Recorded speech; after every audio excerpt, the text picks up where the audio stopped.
Hi Warren, I'm Margo. I'm going to be your PT today. So today I noticed that during your standing exam that you have some serious restriction in range of motion of your shoulder. So it looks like that other than just pain, something else is going on. So I'm going to perform some joint play on you today. Sounds good?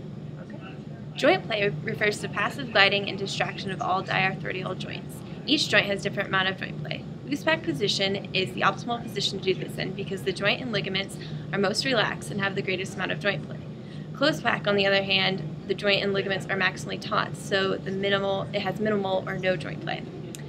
Principle of biomechanics that are used is mainly arthrokinematics, which refers to the actual movements of the articular or joint surfaces, and the patient cannot perform this voluntarily.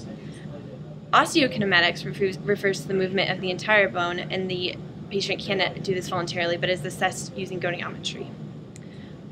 Indications that for a patient to receive joint play examination would be pain, muscle guarding, spasm, joint hypomobility such as adhesion in the shoulder, and functional immobility. Contraindications that would require not a joint mobility examination would be suspicion of an unstable fracture or dislocation, suspicion of a ligamentous tear, must avoid stress to involved ligament, malignancy, advanced bone disease such as osteoporosis, active septic, or infectious arthritis, but not referring to osteoarthritis. So what Margo is going to do now is she is going to start by distracting the joint. So as you can see by her positions, she is stabilizing the arm and then going to start applying pressure outward from Warren's joint. So as she applies a little bit of pressure, she's going to be at a grade 1, just a little small amplitude from the joint. As she applies a little bit more pressure, it's going to be a larger amplitude, but not quite till the joint's end. As she goes into a grade 3 mobilization, she's going to reach the end of the joints, and then she can start applying a grade 4, which is little osculations, just basically shaking it and trying to free up a little bit more of that joint. So that is going to be our distraction. Next, she is going to go right into a caudal glide, which basically she's going to apply a little bit of pressure caudally, so that's going to be down towards Warren's feet. So her hand placement is a little bit different. She's bracing his arm with her body and applying pressure in a downward fashion.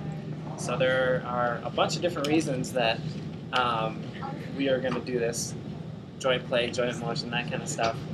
Initially, it's going to be to break up tissue adhesions and realign the collagen and increase fiber glide as well. So Margo's doing a great job, and we're going to go into our last mobilization, which is going to be a posterior glide.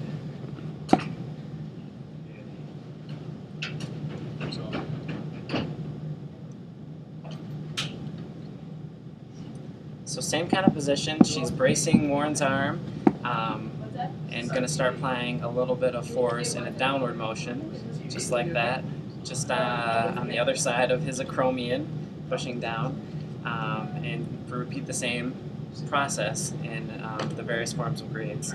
Throughout this process afterwards, Margo is going to start documenting what she's doing. So she's going to indicate the joint and extremity that is examined and treated. She's going to designate her findings in terms of mobility, whether it was normal, hypermobile, or hypomobile.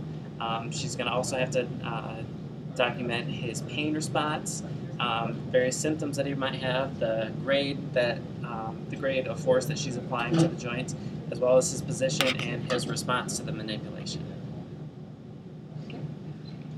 And so basically today, Warren, we did a joint play, and that based on the evidence presented by Vermeulen et al., they stated that the high-grade mobilization technique is better than a low-grade mobilization technique. And this article told us that basically we found from this article that the strengths of the article is that they did it on diabetic patients, and you are a diabetic patient, so that made it very good strength. And then also the limitations of the article were that it wasn't generalizable to anyone that warrant phase 2 adhesive capsulitis. Okay, great. Thank you for being here today.